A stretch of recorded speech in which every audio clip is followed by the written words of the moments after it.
guys, welcome back to the channel. My name is Kayla and I make DIY and sewing videos. Today I'm actually going to be working with a pattern from Mood Sewciety. We all know that they have, I think that they hit 500 free sewing patterns, and I really want to test out just how usable those patterns are. I've seen a lot of different reviews saying that their patterns suck, but I mean, come on guys, they're completely free. So I think that with a little adjustment and some tweaks, we can really make these patterns work for us. I was really drawn to this design. It's kind of a trendier look that's happening right now with the 3 ties down the front and the puff sleeves. So this was something that I wanted to add into my closet. I thought that it would be a good pattern to start the series off with. It's a little bit more simple, a little bit more wearable. But as I started working through it, I realized that some of the steps in the instructions, if you're going to be following those, are not necessarily as beginner friendly as they seem. So I wanted to take you through the process, share my experience, and show you how everything comes together at the end. Let's get into it.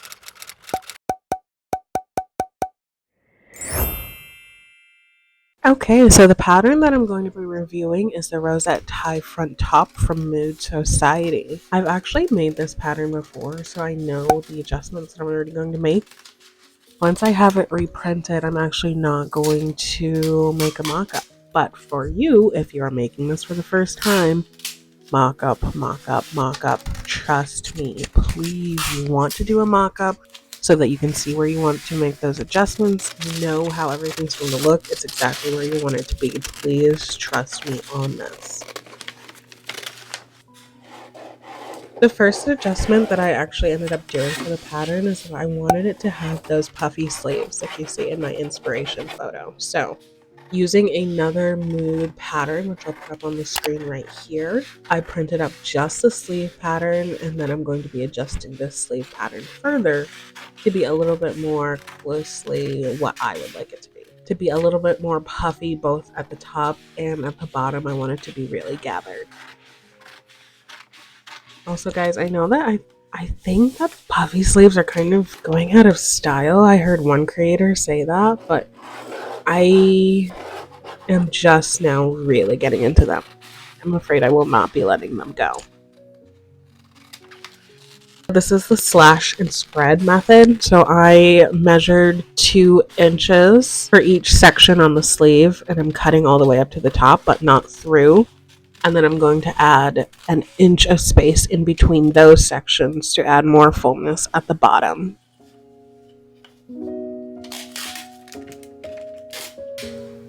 I also didn't really want to waste paper, so I ended up cutting the sleeve pattern in half and just doing my adjustments on that.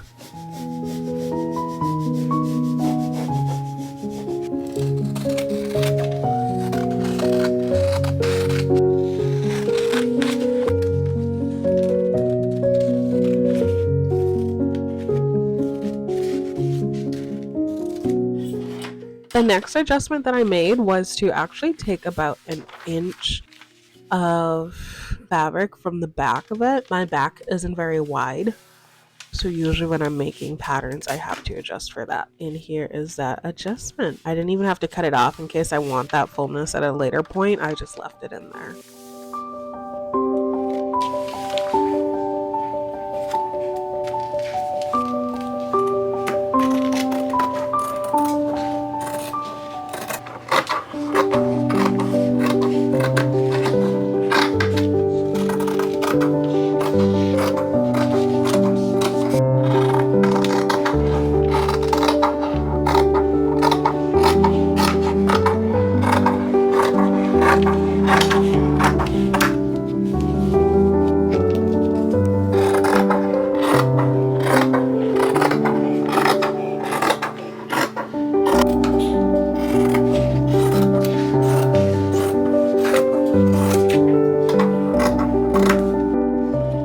Next up, I'm just doing the darts. I always start off every project. If it has darts, I do the darts first, and then I'll stay stitch my neckline after that so it doesn't stretch. Ideally, you would stay stitch your neckline first, but I usually forget to do that first, so I did my darts first.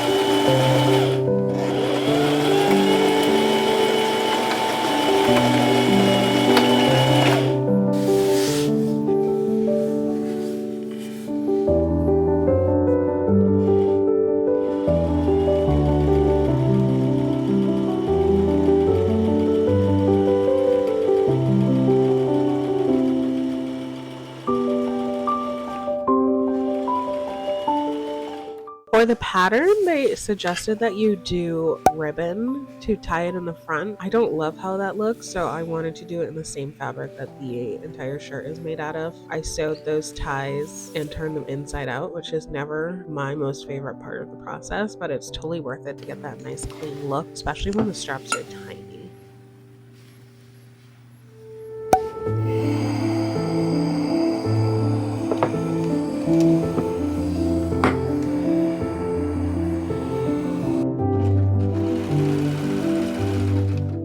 Then I do have a serger, so I'm just serging all of my edges.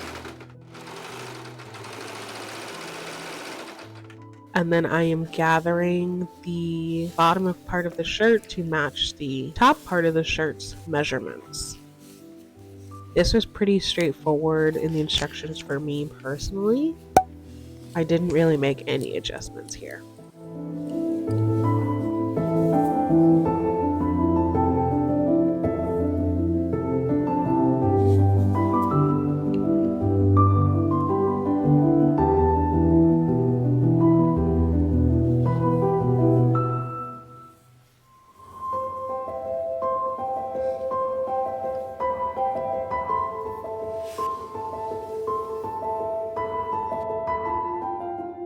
Right here, I'm understitching the front neckline facing to make sure that it lies nice and flat. They don't say to do this in the instructions, but I do recommend this if you want that nice clean finish. This helps your seam allowance stay down and not kind of roll over as you're wearing it.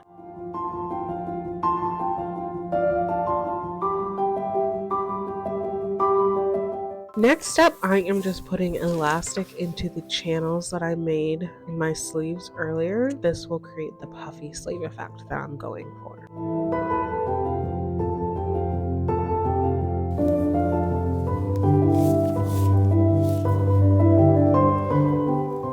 And lastly, the instructions say to hem the hem with a 1/4 inch double folded hem. I just serged my hem and then folded it up by 1/4 inch and sewed it down.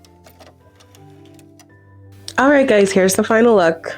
I really like how this turned out. I made obviously quite a few adjustments, but overall, I don't feel like the pattern is super beginner friendly. If you're comfortable like making adjustments, kind of trusting your instincts, I think it'll be okay. But if not, and you just need instructions to follow, I don't know if I would start with this pattern. It might be a little frustrating to work with. And of course, mock-up first. I didn't have to make a mock-up. I've made this pattern multiple times, so I knew the adjustments that I wanted to make, and I would label myself an advanced sewist. I'm able to pivot when things go wrong, and I wasn't worried about that happening here. But if you're beginning, intermediate, and you're making adjustments, test out your adjustments, please. Especially before you cut into like that super cute fabric that you have in your stash that you've been saving. Come on, just test it out. Personally, I follow the instructions more closely this time than the first time I made it. So I